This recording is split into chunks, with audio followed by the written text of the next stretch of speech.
raising awareness about Rett Syndrome, and Youth in Need celebrates 50 years. We'll have that next on City Corner.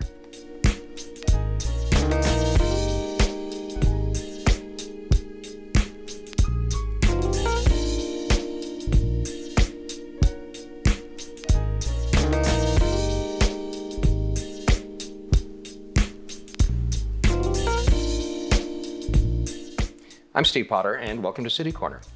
Well, Youth in Need has been helping young people build better lives for 50 years, and we're going to talk about that in just a little bit.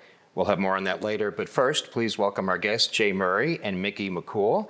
They're here to talk about Rett Syndrome and an upcoming fundraiser for the Rett Syndrome Clinic at St. Louis Children's Hospital. Welcome to you both. Thank you. Good to be here. Good to have you here. First of all, Rett Syndrome, I always knew the term, heard of it, and I didn't, until I booked you guys for this show, I didn't realize how little I knew about it. Is that common? If you asked a person on the street, would they know what Rett Syndrome is? More now than when my daughter was first diagnosed in 2001, so you're not alone, but awareness has really grown over the years. So Rett Syndrome is not common. It's maybe 1 in 10,000. And more in girls, right? It is more in girls. Okay, once in a great while, a boy will be affected by it. So here's what it is. Because it's complicated. It's a lot of things. It's so many things. It's a neurological disorder. It's caused by a mutation on the X chromosome, which is why boys don't get it as often as girls. They only have one X, and girls have two, obviously, and that is that a boy often doesn't survive. But sometimes they do, and we do have boys with Rett Syndrome in our community. My own daughter, Ellie, was born in 1997, and she was as typical as any other baby girl when she was born. She did everything on time. She had her first smile, rolled over, laughed, hit all the milestones, sat up on time, fed herself with both hands, crossed midline, did everything until she was about 10 months old. And then she just wasn't pulling up to stand, and it took a couple of months to figure out something was wrong. So when she was a year old, we discovered that she had lost skills, like she was losing them, like someone turned off a light switch. When you say skills? I mean, she was no longer able to sit up by herself. She wasn't scooting on the floor as much. She had word approximations like all 1-year-olds may have, and she was, even some words, and she was losing those. And it was really like someone turned off a light switch. Okay, and those symptoms that you've just described, I'm right, aren't I, that that's just a fraction? Other children with Rett Syndrome could have a whole slew of other things. Well, that was just how it started. We didn't actually get a diagnosis till she was almost 4 years old. And when we did finally get a diagnosis, we learned how much more was involved. My daughter has seizures, she doesn't walk, she doesn't talk, she doesn't have a lot of purposeful hand use. She's in there 100%. She's a bright, smart little girl, but if you met her and you didn't know me, you might look at her and say, nothing there. Because of lack of social skills, kind of? Because of lack of verbal skills. She can't communicate easily. She can't walk, talk, or use her hands. So when you take that away from someone, no matter how much they're in there, they're having a hard time telling you. Now, she can use her eyes, and she can make choices with her eyes, and she was, this is how Jay got to know Ellie. He was a para at the high school, and he met Ellie, and Ellie was fully included. She had a group of friends as typical as you and I. Well, let me jump in there, and Jay, you're involved in this because for the last 7 years, you've been doing a run. I didn't realize you were this healthy. Well, crazy, I think more like it. I take it to an extreme for sure. You do this run to raise money for the Rett Spectrum Clinic at the hospital. Yes. But tell me about meeting Ellie, and what did you know about Rett Syndrome back then? I knew nothing about Rett syndrome. Absolutely nothing. I consider myself a well-educated, well-read man, but when I met Ellie, and first of all, I noticed that she looks like Audrey Hepburn. So she had a very stylish scarf around her neck. She had bright, sparkly shoes. And I guess we can give her mom credit for that, probably. Yeah, absolutely. Yes. But I also saw very quickly, and maybe it's because I had started working with kids with special needs, I knew that Ellie was taking everything in. Her eyes were bright, and she was assessing everything that was going on around her. And I thought, wow, that's I haven't seen anything like that before. I don't know what that's all about. So the old news reporter in me decided to talk to her caregiver, which also at the time was a paraprofessional as well, a coworker. Her name's Katie Bush, and I talked to Katie, and so she started feeding me things about Rett syndrome a little at a time, so she didn't want to overwhelm me. But over time, I started finding some things out about it to the point where, like, boy, that really stinks. I mean, to have those milestones gained and then have someone pull the rug out from under you, it's kind of like Lucy with the football pulling the ball away from Charlie Brown. Uh-huh. But these kids aren't like Charlie Brown. They don't get a chance to get back up and try again. I'm going to ask you more about that later, but since you brought up being a news person, I just want to let people know that I haven't seen you for almost a quarter of a century. Yeah, that's too bad. We need to do something about that. We should get together every 25 years. Okay. Well. And the reason I bring this up, I actually worked with you I might be a year off one way or the other. In 1999 and 2000, we both worked at the same radio station, and I was the morning news anchor, and you were the sports guy. Yep.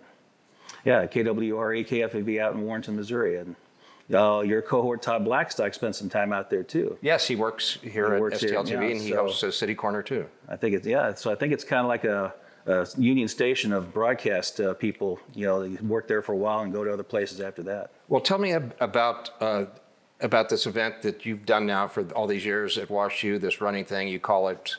Rett Gets Rocked. Rett Gets Rocked. What got you to do that in the first place? I wanted to do something to help the cause because it had gotten to the point where I keep hearing, the little voice kept, saying, we got to do something about this. Well, I'm like, what can I do to, what kind of skills do I do and then have? And well, ultra running is one thing. I thought, well, that's odd enough to where people kind of look and say, why this crazy person is doing it. And I thought, well, let's tag a good cause and pair it with the running. And it's worked out really well because we've gotten some good awareness built over the 7 years of me doing this solo ultra marathon. Is it true that your efforts alone have raised something like $30,000? Close to it, yeah. Yeah, just it's been a grassroots thing. I just tell people about what I'm doing, send emails, and when people find out about it, they're like, "Oh my, I didn't know anything about this." So, and a lot of them wanted to. I've had a lot of repeat donors because once they found out what Rett syndrome is all about, they said, "Oh, I'm all in. What do you need?" Okay, Mickie, I want to ask you a little bit more about the clinic and stuff in a minute, but we've got some images, Jay, and I think there are view in past. Past Rett Gets Rocked events that you've done, and you can just tell us. No, there's Mickie to your left, and Katie Bush, who I mentioned is a caregiver, and at the time was a co-worker of mine, and Ellie's in the back. This was the 2020 edition. I had to do it in my neighborhood instead of WashU because of COVID, and so they came out, and I almost scolded Mickie because. We're going to come out and see. It's like, don't get Ellie out, because right. One thing about Rett syndrome, the kids that have it, their immune systems are very compromised. The immune cells are damaged, and there's research going on in that part of Rett syndrome going on right now. So I'm like, if you don't want to bring her out, I was kind of really afraid of that, but they put her in the back of the van. And you got your own shirts and everything. Yeah. Let's go to the next image. This was last year, my personal best. It was a 24-hour run. This is at WashU's indoor track where it's going to be this year, and that's 72 laps. 672. That 6 is a little hard to see. Oh, there's a 6 there. Yeah, it's a 1/10 of a mile track, and so you have to do 10 laps to the mile. How long does that take you?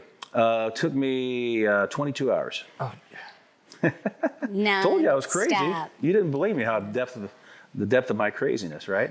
And this is another past edition of Rett Gets Rocked, just hanging out with Ellie, and she came out and I pushed her for a few laps and we had a good time. So the little picture there of that.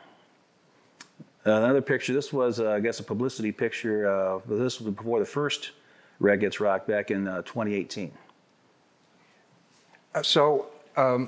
And there you are. That's me chugging around the him track. doing his thing. I'm not fast, but I'm built to last. Do you run all year or just once a year for this? I run all year, but I do one ultra marathon a year. This is the one I do. I'm curious, Mickie, when you were describing the symptoms as far as being able to not talk and communicate and stuff, and Jay, this applies to you. So when you meet someone with Rett syndrome, like her daughter, what's communication like? Can you get to know them? So I'll take Go that. ahead. So what Ellie needs near her, with her at all times, is what we would call a knowledgeable other.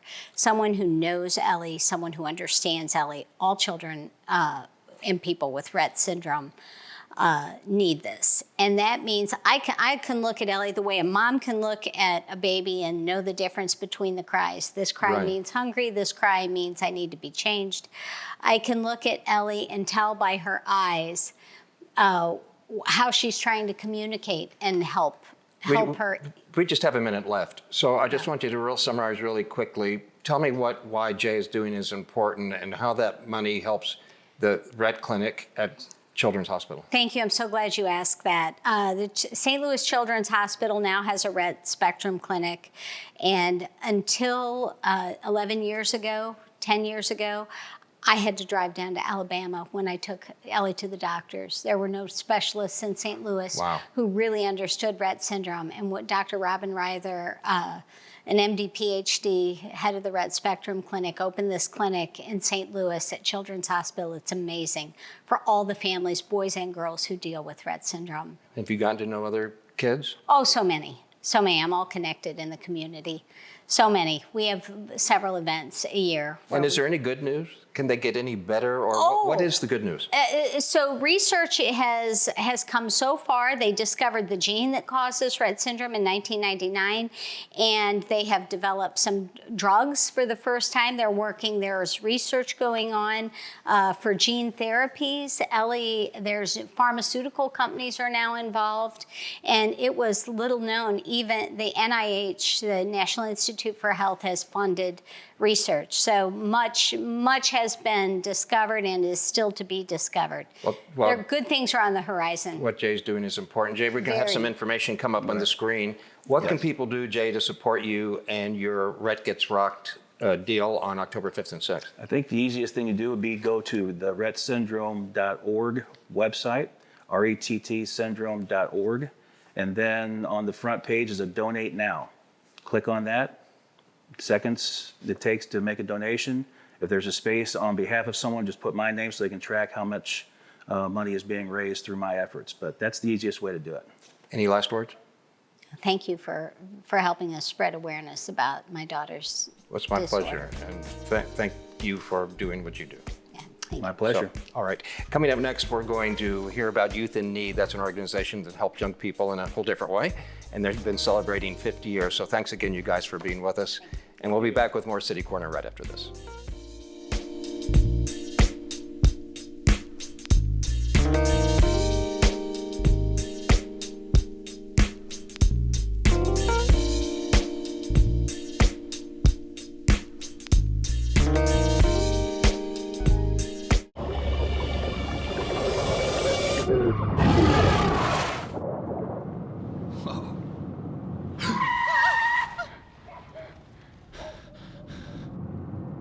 Eyes forward.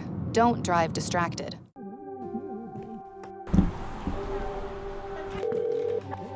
The 911, where's your emergency? I just shot my best friend on an accident. Oh my God. Did you know that you can watch STL TV on your smartphone or tablet? That's right. STL TV is available on your Android or iOS mobile devices. And that includes our live broadcast channels as well as video on demand content. It is really easy to get started. Just find the App Store on your device, then search for Cablecast. Select it and click to install. Launch the app, and if you're in the St. Louis area, STL TV should be the first channel to show up. If you're not in the area, you may have to scroll down to find it.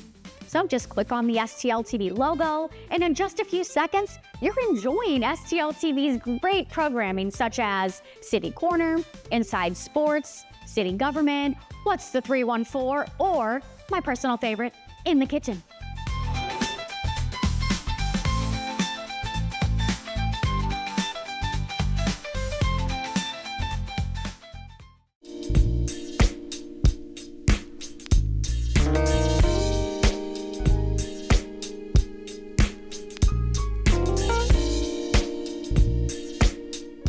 I'm Steve Potter, and welcome back to City Corner. Well, Youth in Need is celebrating its 50th year of empowering young people to have better lives. And here to help us learn more about that, to my immediate right is Pat Holterman-Hommes. She's the president and CEO of Youth in Need. And also here is Melissa Tureaud, who is the vice president of their early learning program. Welcome to you both. Thank you. Thanks for having us here. 50 years, congratulations. Thank you. I mean, I know you guys weren't there in the beginning. I've been there for a good part of the time. No kidding? 34 years, 34 of the 50 years. No kidding, wow. Why? Why? I was fortunate to find Youth in Need very early in my career. I actually did an internship when I was working on my master's in counseling, and then was hired in 1990 as a therapist. And I just loved the people and the mission, and felt like I had found my passion and purpose. And so I just never left. What drew you to that organization, Melissa? So similar. I've been working with children for a long time, but ended up moving to St. Louis and found Youth in Need and connected with the mission and the purpose. Haven't been there 34 years, only 10, but love it and committed to the work that we do. Now, let's talk about who these kids are. As I understand it, you work with kids almost from birth, right? Prenatal. Until probably teenagers or something like that. Young adults. And I'm just guessing when we say youth in need, I bet that's a wide spectrum. We can't be talking about one or two things. Or you tell me. We serve children, youth, and families with a wide variety of needs. So we were founded as an organization for youth who were in crisis or even homeless, and started as a crisis shelter. But we work with youth in a lot of different ways now. We have therapists based in 17 school districts throughout the Eastern Missouri, St. Louis region, working with students of all ages who are having any kind of mental health challenges, emotional challenges. We work with Melissa's program is our largest program, which is young children in families that are experiencing poverty, making sure that they're ready for learning in life. And I want you to bust my ideas if I'm making assumptions and stuff, because I don't know. My impression is that the kids you're dealing with all come from dysfunctional homes. Is that an overstatement? You know, many homes have many issues, right? All of us are in families that can have issues. And so there's really a range of issues. And sometimes it's what I would consider kind of normal teenage, rebellion or conflict with parents. And some are much more dysfunctional with abuse, alcoholism, drug addiction, things that really do cause trauma for children. I know you can't give me an exact percent, but how many kids does that affect? I guess if you grow up in a typical life, whatever that means, you probably don't realize how many kids are dealing with these kinds of issues. How prevalent are these problems? I would say it's very prevalent. The children in your life probably are experiencing some version of the challenges that the children we work with deal with every day. Yeah. And youth, and just our organization alone serves over 8,000 children a year. And we turn kids away all the time because we just don't have the capacity to serve more. So do you have a certain region you have to work in? Is it just the city limits, or what are your parameters? Yeah, we work throughout the whole St. Louis region. So from the city of St. Louis to the east, all the way down 70 out to Montgomery City in the west. So through St. Louis City, St. Louis County, St. Charles County, and then Lincoln, Warren, and Montgomery County. So all in Missouri, urban, on the Missouri side. Mm-hmm. How common is nationally? Are there lots of organizations like this other places? Do you know? There are lots of organizations that are supporting children and families, and we need more. Mm-hmm. Most of them are at capacity, and there are more children and families that could use support. At capacity? Mm-hmm. At capacity. What was there before? Do you know Do you know any of the story about 50 years ago? Neither one of you were there, but what motivated it to start in the beginning? Was there something in particular? Yeah, there's a group of citizens in St. Charles, Missouri, who were concerned about the plight of young people who had run away from home. And when they came to the attention of authorities, there was nowhere for them to go except jail. So they were being housed in jail with adult felons. And nobody thought that was a good idea. No. And so they started a crisis shelter because they knew these young people, they weren't bad kids. They were struggling. They maybe had family problems. They may have been running away from an abusive or neglectful situation, and that they just needed help. So that's how Youth in Need started. It seems so important to me because, you know, if you're a kid, and it's not your fault if you're born into an environment with issues, but you have to feel like you got a chance or you're going to give up, right? And so I think what you guys do is try to show these kids, here's a chance, take it. Absolutely. And that there's people who care about you.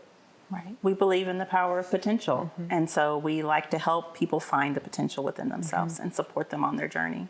How successful do you think you are? I mean, I know it won't work for every kid, but, you know, I think if you help one kid out of 100, that's worth it.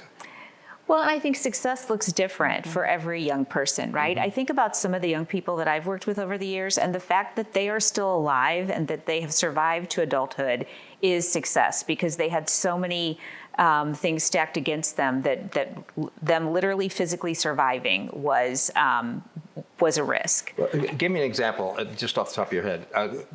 We made the point that sometimes you help kids almost from birth. Others might be teenagers.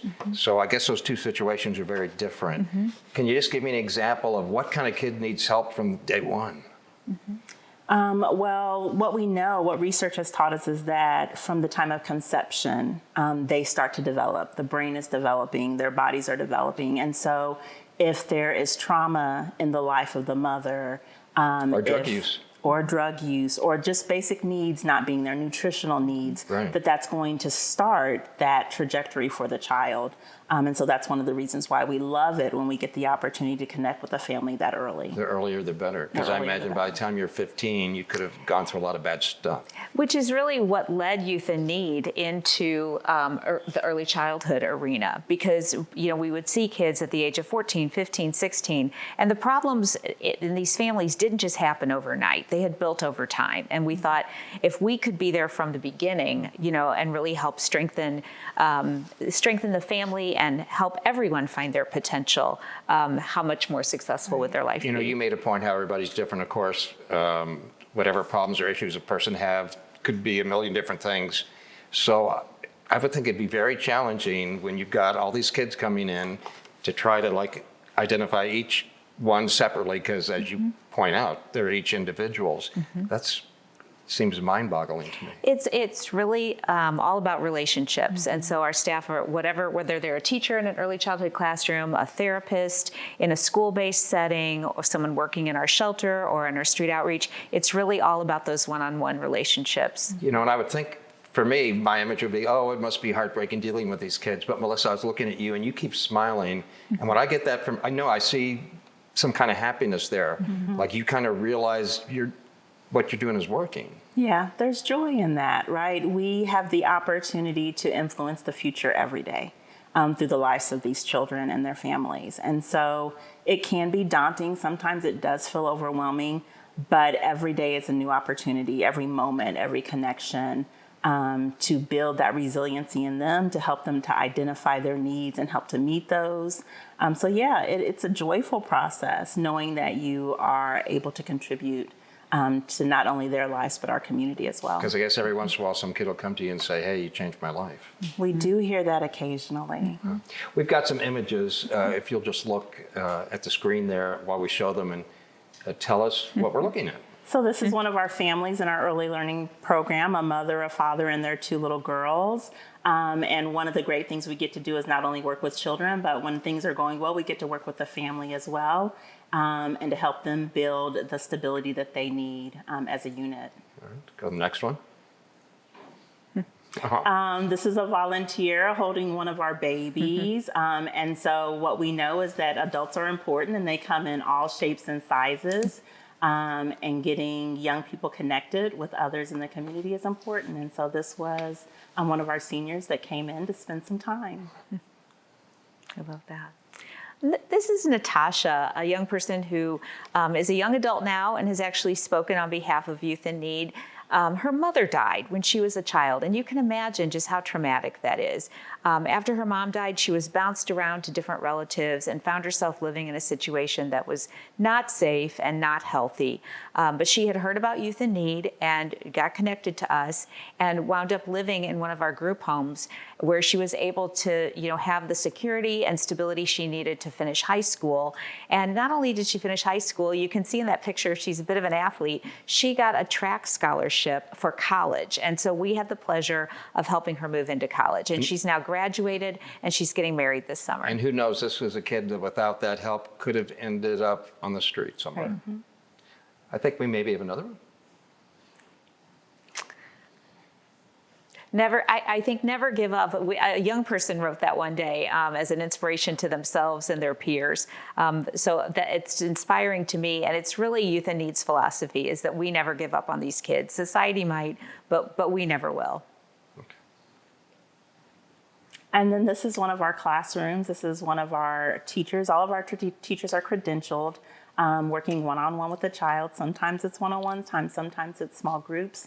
But as Pat said earlier, building the relationships that will impact change. One of the pictures we saw earlier was of a volunteer. How important are volunteers for you, and what are the opportunities? Volunteers are very important to all that we do. As we said, it takes a village, it takes a community.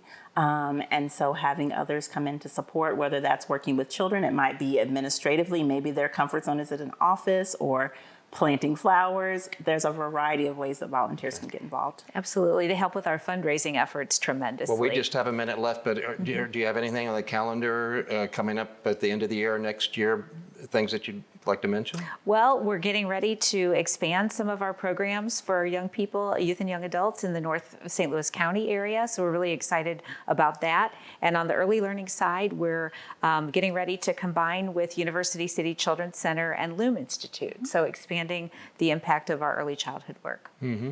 And do you have a message for people? Like I imagine there's some kids out there right now that wish they knew about you. Well, I would just say call us up because we are here. Our doors are open. We're inclusive. We welcome all youth, and you would find that it's a very caring place. Well, happy 50 years Thank for you. the organization, and I think it's just great what you're doing. Boy, if you can just help one person, that's something right there. Mm-hmm. So it's Youth in Need, celebrating 50 years this year. You can follow them on Facebook, Instagram, YouTube, and LinkedIn, or go to youthinneed.org. Volunteer or donate money, or at least look into it. Pat and Melissa, thank you so much for being here, and keep up the good work. Thank you, Steve. Thanks for having us. I'm Steve Potter. That's it for this edition of City Corner. Thanks for joining us. Take care. Bye.